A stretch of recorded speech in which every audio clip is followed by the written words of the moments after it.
श्री वर्मा को बालकर मुड़कोटी प्रणाम। विकास श्री वर्धन को बालकर मुड़कोटी आज राजादेव श्री राधा को बालकर मुड़कोटी प्रणाम। समस्त बालकर मुड़कोटी प्रणाम। समस्ते समस्त माओनी और भाई मान को समस्त को मोर जय बोली और छोट पिला भलसा आज आमर माँ जन्म मास श्रावण मास चली मास सारा आम मातृ सम्मिलनी कर किंतु प्रथम दिन आम मंदिर होता आज तार अंतिम दिन मंदिर होती आमको केते आनंद लगुला कि आम प्रतिदिन घर घर बुली मातृ सम्मिलनी करूँ माने घरे कम सर मैंने जल्दी केमती कम सर आम मातृ सम्मिलनी जीवाकू बाहर माने बहुत आनंद लगुला आ समय बहुत आनंद भी कटुला केते खुशी लगुला देखु यही श्रावण मासरे आम भावुं ठाकुर जन्मदिन आ माँ जन्मदिन माने मास सारा करे माने जमी पालन करवा जहाँ फल आम भावुं माँ ठाकुर बड़दार आचार्य जन्मदिन कले ठाकुर आमको माने पालन दिनटा पालन कले ठाकुर और बड़मा खुशी होते किंतु ठाकुर मत थिला अलग कारण ठाकुर सबुदिन चाहूले जे माँ मान को बहुत उच्च जगह ठाकुर रखी सबुदिन माने भाई मान नारी मान को बहुत उच्च रखते कारण माने 100-70% जदि माँ को भल रखुले 30 भाग भाई मान रोते देखो केते उच्च आमको रखी से ठाकुर कहते जदि माँ मान को 70% देते आम कौन करवा माँ मैंने आम सबुदिन भाविबा जे आम निजे प्रथम कि सजग होगा माँ गोटू बहुत जिनस गोटे बड़ माँ जे ठाकुर बड़ माँ को सांगे रखी से लीला कीर्तन को देखई जे माँ किपरि केते सुंदर भाव छोट बयस लीला कीर्तन करथिले शाशु घर किपरि से माने माने केते कष्ट बाधा विघ्न आसिले मध्य से सह्य करी आगू जाउथिले सेथिबे ठाकुर कहछन्ती जदि आपण माने मातृ सम्मिलनी करूछन्ती से देखंतु मातृ समय कहवा माने करवा अर्थ कला जे आमे किपरि माँ माने सजग हेबा तेणु ठाकुर कहछन्ती देख आजिकाली देखुछन्ती जे आमे सजग जदि न हेबा आमर छुआ पिला माने बहुत माने नष्ट हो जाए तेणु ठाकुर कहछन्ती तमे आजिकाली देखंतु आग काल माँ माने गीता भगवत पढ़ुथिले एवं ग्रंथ पाठ बहुत जिनस माने पुराण शास्त्र पढ़ुथिले किंतु आजिकाली केही पढ़ु नाहांती क्या भी समय मिलुनी कारण समस्ते मोबाइल रे बिजी रहउछन्ती तेणु ठाकुर से चाहूछन्ती जे माँ माने आगे पढ़ुथिले किंतु माँ माने एबे से करि पारु नाहांती एवं माँ माने मध्य माँ बापा माने मध्य माने पिछुआ को समय भी दे पारनती जहाँद्वारा से शिक्षा भल हो जहाँ फल आग को से माने बहुत नष्ट हो जाती से ठाकुर कहते तमे ठाकुर हो माँ हो जदि मातृ सम्मिलनी कि ठाकुर सत्संग कर मोर कथा गुड़िक जदि भल भाव मन न रखी जदि किसी काम न कल ताहले तुम कौन माने माने मातृ सम्मिलनी करवा सत्संग करवा वृथा हो तेणु ठाकुर सबुदिन चाहते माँ मान को केते सुंदर भाव रहा दरकार जे आमे जदि सुंदर हो उठिबा गोटे घर सुंदर हो उठिबो गोटे छुआ पिला माने जतले आगो को जिवे से माने किपर सुंदर हो उठिबे आउ माने देश विदेश और राष्ट्र जीवन सुंदर हो उठिबो ठाकुर को इच्छा को ही आमे बहुत मन ध्यान देखि माँ ठाकुर एगुड़ी करवा ठाकुर से कहते जड़े जदि आम देख मातृ सम्मिलन आसुच्च भावुं सत्संग आसुच्च मातृ सम्मिलन आम बहुत जिन शिखी पार्टी किंतु ना देखो आम भजन गाँव कीर्तन कर जाजन कर सब किसी किंतु जदि ठाकुर कथा जदि न मानि चलवा माँ कथा को जदि न मानिबा माँ जहाँ जहाँ कथा गुड़िक कहते किसी आम पालन जदि न करवा आम जहाँ करवा ताहा वृथा किंतु से ठाकुर कहते मातृ समय जदि कर माँ माने जदि सजग न रहिबो ताहले मातृ सम्मिलन करिवार वृथा हो तेणु ମାନେ ଠାକୁର ଦେଖନ୍ତୁ ମାଙ୍କୁ ଏତେ ଭଲ ପାଉଥିଲେ, ମା ମଧ୍ୟ ଠାକୁରଙ୍କୁ ବହୁତ ଭଲ ପାଉଥିଲେ। ଯେତେବେଳେ ଯେତେବେଳେ ଠାକୁର ଯେତେବେଳେ ଠାକୁରଙ୍କର କଥା ଗୋଟେ କହିବି ଯେ ମା ଯେତେବେଳେ ଠାକୁର ପାବନାରେ ରହୁଥିଲେ ସେତେବେଳେ ଠାକୁରଙ୍କର ଦେହ ଅସୁସ୍ଥ ହୋଇଥିଲା। ସେତେବେଳେ ଯେତେବେଳେ ଅସୁସ୍ଥ ହେଇଥିଲା ମାନେ ତାଙ୍କୁ ବହୁତ ଜ୍ୱର ହଉଥିଲା, ତାଙ୍କ ଦେହ ଭଲ ହେଲାନି। ସେତେବେଳେ ସେ ଡକ୍ଟର କହିଲେ ଯେ ଆପଣଙ୍କର ଜାଗା ଚେଞ୍ଜ କରିବାକୁ ପଡିବ। ସେ ସମୟରେ ଠାକୁରଙ୍କର ସେଠି ବହୁତ ଯେତେବେଳେ ଚେଞ୍ଜ କରିବେ ଠାକୁର ମାଙ୍କୁ କହୁଛନ୍ତି ଯେ ଆମେ ଦେଓଘର ଯିବା। ସେ ସମୟରେ ମାନେ ଠାକୁରଙ୍କର ଦେଖନ୍ତୁ କେତେ ଧନ ଦୌଲତ ରହୁଥିଲା, କିନ୍ତୁ ଯେତେବେଳେ ଠାକୁର କହୁଛନ୍ତି ମାଙ୍କୁ ଯେ ଚାଲ ଆମେ ଦେଓଘର ଯିବା, ମା କିନ୍ତୁ ଭାବୁନଥିଲେ ଯେ ମୋର ଏତେ ଜିନିଷ ସବୁ ଅଛି ମୁଁ କିପରି ଛାଡିଯିବି। କିଛି ମନ ନ କରି ଠାକୁରଙ୍କ କଥା ଠାକୁର ଯେତେବେଳେ କହିଲେ ଆଦେଶ ଦେଇଛନ୍ତି ମା ତାଙ୍କର ଲୁଗାପଟାକୁ ଖାଲି ପଟୁଳି ବାନ୍ଧିକି ବାହାରୁଛନ୍ତି। ବାହାରିଲା ସମୟରେ ବାଟରେ ଦେଖିଲେ ଗୋଟେ ଓଲୁଅ ଗୋଟେ ପଡିଥିଲା। ସେ ସମୟରେ ମା କଣ କରୁଛନ୍ତି ମାନେ ଏତେ ଧନ ଦୌଲତ ଥିଲା କିନ୍ତୁ ସେଗୁଡିକୁ ସେ ମାନେ ଠାକୁର ଯିବା ପାଇଁ ଯେତେବେଳେ କହିଛନ୍ତି ଧନକୁ ସେ ଟାଣି ନାହାନ୍ତି, କିନ୍ତୁ ସେ ଓଲୁଅଟାକୁ ତାଙ୍କର ମାନେ ଅଣ୍ଟାରେ ଖୁଞ୍ଚି ଦେଇଥିଲେ, ଖୁଞ୍ଚିକି ବାହାରି ଆସିଥିଲେ ଦେଓଘର। କିଛି ଦିନ ଗଲା ପରେ ଠାକୁରଙ୍କର ଦେହ ସୁସ୍ଥ ହେଇଥିଲା।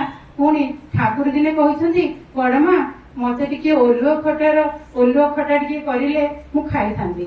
କିନ୍ତୁ ସେତେବେଳେ ମା ଭାବିଲେ, ମା ଦେଖନ୍ତୁ ଯେ ମା କଣ ଦରକାର ସେ ବୁଝିପାରିଥିଲେ ଯେ ଠାକୁରଙ୍କର କଣ ଦରକାର।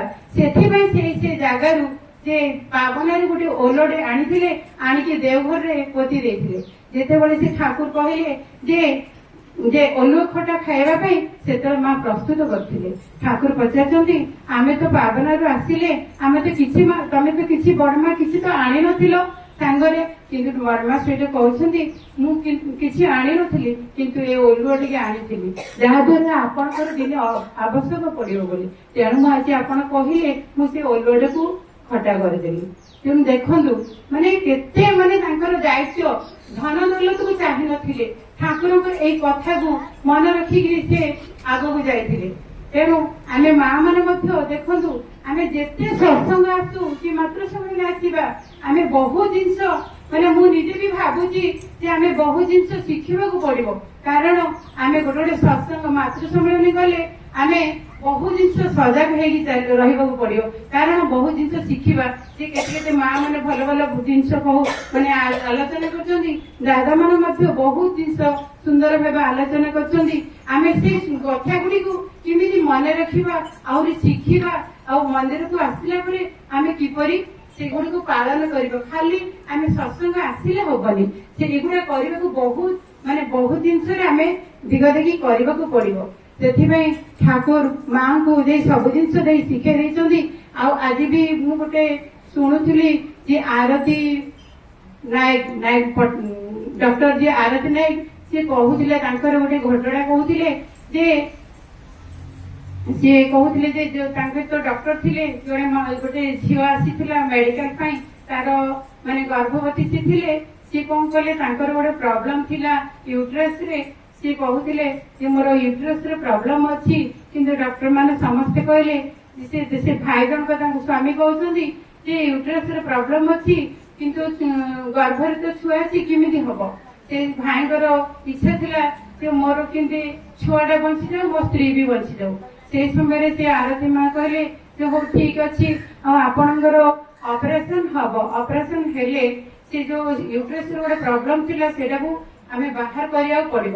କିନ୍ତୁ ସେ ଭାଇ ଜଣକ ଭାବିଲେ ନା, ଯଦି ଅପରେସନ କରି ମୋ ଛୁଆଟା ନଷ୍ଟ ହେଇଯିବ, କାଳେ ବିପଦରେ ପଡିଯିବ ବୋଲି ସେ ଫେରିକି ପଳେଇଲେ। କିଛି ଦିନ ଗଲା ପରେ ସେ ମାନେ ଯିଏ ମା ସେ ଗୋଟେ ଦୀକ୍ଷିତ ସେ ଡକ୍ଟର ଥିଲେ, ତାପରେ ତାଙ୍କ କଥାକୁ ସେ ମାନିଲେନି, ଫେରିଗଲେ। ଫେରିଗଲା ପରେ ଦିନେ ଆସିଲେ ତାଙ୍କର ମାନେ ଗର୍ଭଧାରଣର 7 ମାସ 8 ମାସ ଖଣ୍ଡେ ହେଇଯାଇଛି, ପୁଣି ଅଧିକ ସମୟ ବୋଧେ ପାଖାପାଖି ହେଇଗଲାଣି। ସିଏ କହୁଛନ୍ତି ଯେ ଯେତେବେଳେ ଆସିଲେ ତାଙ୍କର ପୀଡା ଜୋର ହେଇଛି। ସେ ସମୟରେ କଣ କରିବେ, ସେ ସମୟରେ ସେ ମା ଥିଲେ, ଜଣେ ଡକ୍ଟର କହୁଛନ୍ତି ଆପଣଙ୍କର ତ ସିରିୟସ ଅବସ୍ଥା ଅଛି, ଆପରେ ଛୁଆ ଉପରେ ବି ବିପଦ ଆସିପାରେ, ଆମେ କାହାକୁ ବଚାବୁ, ନା ଛୁଆକୁ ନା ମାକୁ। ସେ ସମୟରେ ସେ ଭାଇ କହୁଛନ୍ତି ମାନେ ସେ ଡକ୍ଟରଙ୍କୁ କହୁଛନ୍ତି, ସେ ଆରତୀ ମାଙ୍କୁ ଯେ କହୁଛନ୍ତି ଯେ ମା ଆପଣ ମତେ କହିଥିଲେ ଆପଣଙ୍କର କଥାକୁ ମୁଁ ମାନି ନଥିଲି କିନ୍ତୁ ମୁଁ ଏବେ ଆସିଛି ଆପଣଙ୍କ ପାଖକୁ ଆପଣ ଯାହା କରିବେ ଆଉ ମୁଁ ଚାହୁଁଛି ମୋ ପରିବାରକୁ ସଜାଡି ଦିଅ। କିନ୍ତୁ ସେ ମା କଣ କହିଥିଲେ ତାପରେ ସେ ଠାକୁରଙ୍କୁ ଦୀକ୍ଷିତ ସେ ଠାକୁରଙ୍କୁ ପ୍ରଣାମ କଲେ ଓ ଅପରେସନ ରୁମ କୁ ଗଲେ। ସେ ଭାବିଲେ ମୁଁ ଆଗେ ଛୁଆକୁ ଇଏ କରିବି ନା ତାର ସେ ଯୋଉ ପ୍ରୋବ୍ଲେମ ଟା ଅଛି ସେଟାକୁ ସଲ୍ଭ କରି, କିନ୍ତୁ ଯୋଉ ପ୍ରୋବ୍ଲେମ ଦ୍ୱାରା ତା ମାଙ୍କର ଗର୍ଭଧାରଣ ନଷ୍ଟ ହେଇଯାଇଥାନ୍ତା ସେ ପ୍ରଥମେ ସେଟାକୁ ଅପରେସନ କରି କାଢିଦେଲେ। ତାପରେ ସିଏ ତାପରେ ଛୁଆକୁ ଜନ୍ମ କରିପାରିଲା। ସିଏ ଯେତେବେଳେ ଜନ୍ମ ହେଲେ ସେ ଦେଖିଲେ ସମସ୍ତେ ପୁରା ଆଶ୍ଚର୍ଯ୍ୟ ହୋଇଗଲେ ଯେ ଦେଖନ୍ତୁ ଯେ କେତେ ଅବସ୍ଥାରେ ସିଏ ଥିଲେ, କାରଣ ସିଏ ଗୋଟେ ଡକ୍ଟର ହେଲେ ମଧ୍ୟ ସେ ଠାକୁରଙ୍କର ଦୀକ୍ଷିତ, ଯାହା ଫଳରେ ତାଙ୍କୁ ସାହସ ଆସିଲା ଯେ ମୁଁ ମୋର ପ୍ରଭୁ ଅଛନ୍ତି, ମୁଁ ପ୍ରଭୁଙ୍କର ଶରଣପନ୍ନ ହେଇଛି, ମୁଁ ତାଙ୍କର ଦୀକ୍ଷିତ, ମୁଁ ଗୋଟେ ଡକ୍ଟର ହେଲେ ମଧ୍ୟ ମୁଁ ତାଙ୍କର ସନ୍ତାନ, ମୁଁ ଜଣଙ୍କର ଗୋଟେ ଜୀବନଟାକୁ ବଞ୍ଚେଇ ବଢାଇ ମୋର କର୍ତ୍ତବ୍ୟ।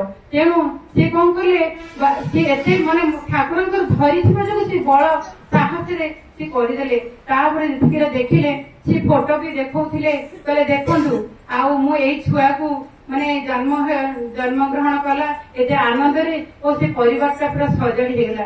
ତେଣୁ ଆମ ମାନେ ମଧ୍ୟ ଚେଷ୍ଟା କରିବା ଯେ ପ୍ରତି ଜିନିଷରେ ଆମ ଯେତେ ବାଧା ଆସୁ ଆମେ ଦୀକ୍ଷା ନେଲେ ମଧ୍ୟ ଆମେ ସମସ୍ତେ ଭାବୁଛନ୍ତି ଆମେ ଦୀକ୍ଷା ନେଲୁ ଆମକୁ ବହୁତ ଅସୁବିଧା ହଉଛି, କିନ୍ତୁ ହବ ତାହା ବୋଲି ଯେ ଆମର ଯେତେ ଗୋଟେ ବଡ ବିପଦ ଆସିଲେ ଆମେ ଠାକୁରଙ୍କୁ ଧରିଛନ୍ତି ବୋଲି ସେଟା ଛୋଟ ଆକାରରେ ପଳେଇବ, କିନ୍ତୁ ଆମେ ଭାବିବାନି ଯେ ଆମେ ଦୀକ୍ଷା ନେଇଛୁ ଆମକୁ ବିପଦ ଆସିବନି ବୋଲି, କିନ୍ତୁ ଆସିବ। ଦେଖନ୍ତୁ ଆମେ ମାନେ ଯେତେବେଳେ ମାନେ ଠାକୁର ବା କୃଷ୍ଣଙ୍କ ଇଏରେ ହଉ କି ରାମଚନ୍ଦ୍ରଗିରି ହଉ ସବୁ ଦିଗରେ ଦେବତା ମାନଙ୍କର ମଧ୍ୟ ବହୁତ କଷ୍ଟ ହଉଥିଲା। ତାପରେ ସେମାନେ ବି କଷ୍ଟଟାକୁ ଅନୁଭବ କରୁଥିଲେ।